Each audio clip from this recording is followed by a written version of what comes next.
თუ დაეცემი, ის წამოდგომაში არ დაგეხმარება. თუ შეცდები, ის სახალხოდ დაგცინებს. ის ნერვებზე თამაშის ვირტუოზია და კოჟრებზე დაბიჯების დიდ ოსტატი. ის შეიარაღებულია მიკროფონით და ძალიან საშიშია. ჯოკერი, დავით ლიკლიკაძის საავტორო გადაცემა. უსმინე ყოველდღე, შაბათ-კვირის გარდა, ძველი ქალაქის ეთერში.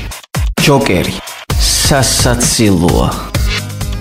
8 მარტთან დაკავშირებით თბილისში მემორანდუმი გაფორმდა, რომლის თანახმადაც 2015 წლის განმავლობაში საკრებულოს სახელდებისა და სიმბოლიკის კომისიამ თბილისის ადმინისტრაციულ საზღვრებში მდებარე 50 ქუჩისათვის გამოჩენილი ქართველი ქალების სახელების დარქმევა უნდა განახორციელოს, რათა ქალაქის ქუჩების ნაწილშიც მოხერხდეს გენდერული ბალანსის დაცვა. მარტის ბოლომდე დაგეგმილია ქალბატონების მანჩო გიორგოვიანისა და ეკა ყუშიტაშვილის ქუჩების გახსნა. ეს გადაცემა ჯოკერია. მე დათო ლიკლიკაძე ვარ. გამარჯობა. თქვენ გვისმენთ რადიო ძველი ქალაქის ეთერში FM 107.9. მიწათმფლობელთა შესახებ კანონში შესული ცვლილებების შემდეგ, რომლის მიხედვითაც უცხოეთის მოქალაქეებს ქართული მიწის შესყიდვის უფლება მხოლოდ საქართველოს მოქალაქის კომლში ან ქორწინებაში შესვლის შემდეგ შეეძლება, იუსტიციის სამინისტრო ახალ კანონზე იწყებს მუშაობას.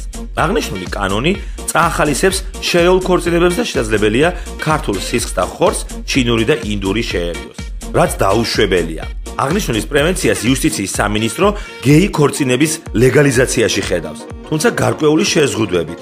ქორწინების კანონში ჩაიწერება, რომ ქალისა და მამაკაცის წყვილის შემთხვევაში ქართველებს მხოლოდ ქართველებზე ქორწინების უფლება აქვთ, ხოლო გეი ქორწინების უფლება ექნებათ მხოლოდ ქართველსა და უცხოელს და არა ქართველსა და ქართველს. შესაბამისად, უცხოელები იძულებული იქნებიან კაცებზე დაქორწინდნენ, ხოლო ამით ქართველი ქალები შეინარჩუნებენ ეროვნულ სიწმინდესა და სპეტაკ სულს. აღნიშნული იდეა მას შემდეგ დაიბადა, რაც იუსტიციის სამინისტროს ერთ-ერთმა მუშაკმა შეშფოთება გამოთქვა. როგორ ქალებიც უნდა იმასქნან და მიწებიც მივცეთო? მაგას ისევ მარტო მიწების მიცემა რჯობიაო? მიშა მეცხე ქართულ დელეგაციას ამერიკაში დარჩა. ოსკარით დაჯილდოების 97 ცერემონიის შემდეგ ქართველი მსახიობები პირდაპირ უნდა გამოფრენილიყვნენ საქართველოში. თბილისის აეროპორტში მათ ოჯახის წევრები, მეგობრები და ახლო ნათესავები ელოდებოდნენ. თუმცა საქართველოში მხოლოდ გიორგი ნაკაშიძე დაბრუნდა. ოსკარების მერე ეგრევე მოვფრინავდით რა და ჩავალაგეთ და ეს ჩემოდნებს ხომ არ ვათრევდით აქეთ-იქეთ. დავტოვეთ დოლბის უკანა შესასვლელთან. იქვე პატარა მაღაზია. იმის გამყიდვას დავუტოვეთ, მერე შევედით ცერემონიაზე. ისაო და მორჩა, ეგრევე გამოფრინდით, ძალიან გვიან, სადღაც სტამბოლში ვიყავით, უკვე რო აღმოვაჩინეთ, რომ მესხი არ მქონდა. ყვება ნაკაშიძეს ჟურნალისტებთან. მისივე თქმით, სტამბოლში აღნიშნული ფაქტის აღმოჩენისთანავე ია სუხიტაშვილი სასწრაფოდ დაუკავშირდა საქართველოს კონსულს და კატეგორიულად მოსთხოვა დახმარება. კონსული იას დახმარებას დაპირდა, თუმცა მოგვიანებით ტელეფონი გაამორთო. ჯერჯერობით გაურკვეველია, როგორ და რა ვითარებაში დარჩა მიშა მესხი ამერიკაში. უკვე ერთი კვირაა მთავრობის წევრები ცდილობენ ბიძინა ივანიშვილთან დაკავშირებას, რათა მას კითხონ რჩევა ქვეყანაში შექმნილ ეკონომიკურ კრიზისსა და სთხოვონ დახმარება. თუმცა როგორც დღეს მთავრობის ხომაზე გაირკვა, ბიძინა ივანიშვილი ნაცნობ ნომრებს არ პასუხობს. მასთან დარეკვა პირადი მობილურიდანაც სცადეს ღარიბაშვილმა, სერგიენკომ, წულუკიანმა, თუმცა უშედეგოდ. აღსანიშნავია ის ფაქტი, რომ ბიძინა ივანიშვილმა ტელეფონი მხოლოდ მაშინ აიღო, როცა მას პრემიერმა ღარიბაშვილმა უცხო ნომრიდან დაურეკა. თუმცა როგორც კი პრემიერის ალბდნბძნა გაიგონა, მაშინვე გათიშა. მას შემდეგ კი აღარც უცხო ნომრებისათვის აღარ უპასუხია ბიძინა ივანიშვილს. ივანიშვილი კონტაქტზე არ გამოდის. ლარის კურსის გასამყარებლად კი მთავრობა სხვადასხვა ობიექტების გაყიდვას გეგმავს დოლარებში.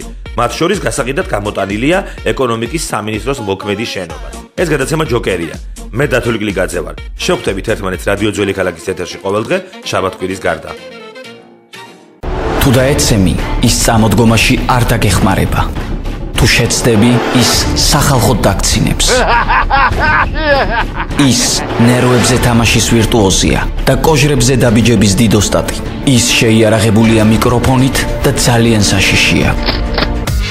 ჯოკერი, დავით ლიკლიკაძის საავტორო გადაცემა. უსმინე ყოველდღე, შაბათ-კვირის გარდა, ძველი ქალაქის ეთერში.